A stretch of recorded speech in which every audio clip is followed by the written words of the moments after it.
think I asked Matt this years ago. I think I asked this multiple times, at least with Brooklyn, bare minimum. I'll ask it the same question here for both of you.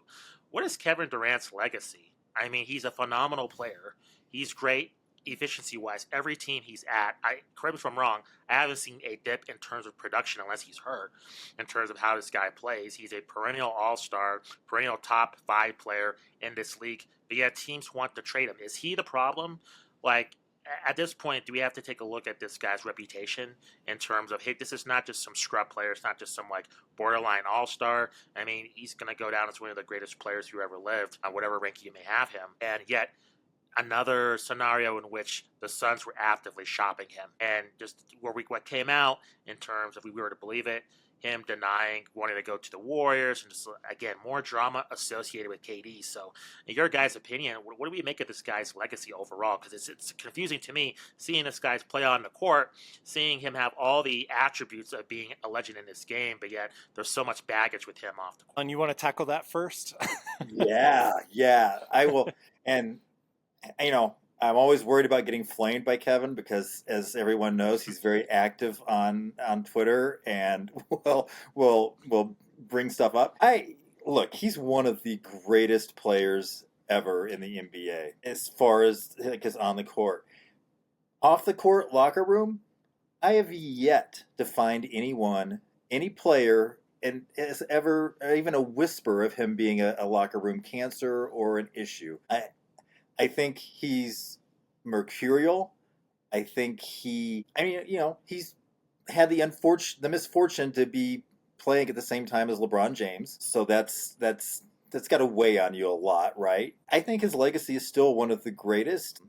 I would love for him to get a championship outside of like the Golden State thing, because I think everybody felt that was just a completely unfair matchup. But I don't think he's like this problem. I mean, everyone who's ever played with him, even the people that feuded with him for a little bit, like Russ, they've all reconciled. They're all tight. They're close. So I don't get it, except maybe he's just not that guy who's friendly with like the front office or, with the coaches. He's just very focused on doing his thing. I know he treats the ball boys well. He tips them really well. That came from that old Reddit one, that AMA for the ball boy, who said, like Kevin Durant was always a really good tipper and really kind. So I guess I just don't get like why teams want to continually move on from him, but they do. Yeah, and Justin, you might be shocked on my take on this too. I think this trade deadline and the interaction that we've seen here in KD not wanting to go back to the Warriors actually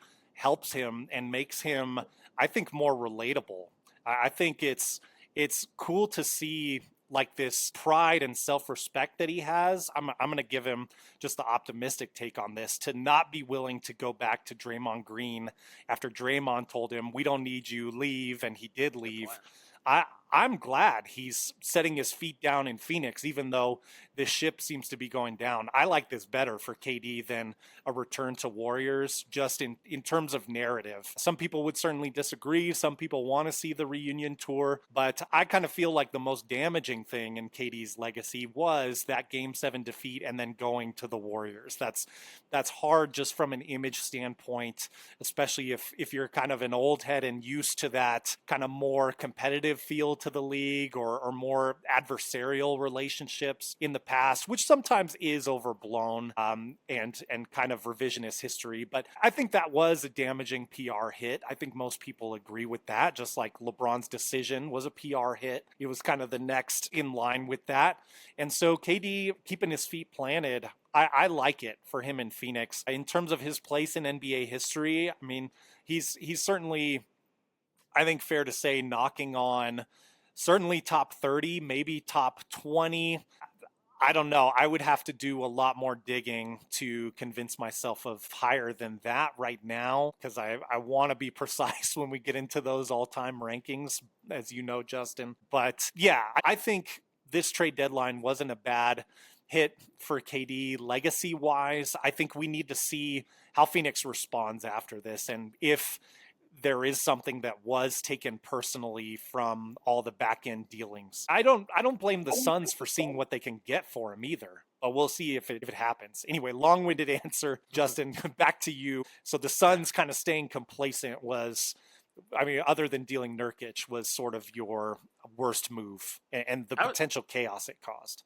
Yeah, I just think with this team, I mean, how can they have any chemistry moving forward? And even before, I think it was just kind of contentious in terms of all these pieces fitting. And now I don't think KD can win a title in Phoenix unless they're not going to get rid of Booker. And it seems like they're having trouble with Beal. So, I mean, what happens with this squad? So, Suns, if you want Fred VanVleet and a couple picks or something, we will take Booker for you in Houston. No, I think when you look back on all the steps that they took, they just really rushed out of the gates, and the Bradley Beal deal is the big mistake that they made that they could not afford to make. Alan, I don't know how you feel about that. Yeah, I agree. I mean, I'm kind of in the school of thought that the KD deal was not a great move for the Suns. I thought they gave up too much draft capital. They were just a year removed from a finals appearance. You know, and then doubling down and bringing in Bradley Beal in an era where the big super teams are kind of not as successful. And the killer for the Bradley Beal thing is that crazy no trade clause.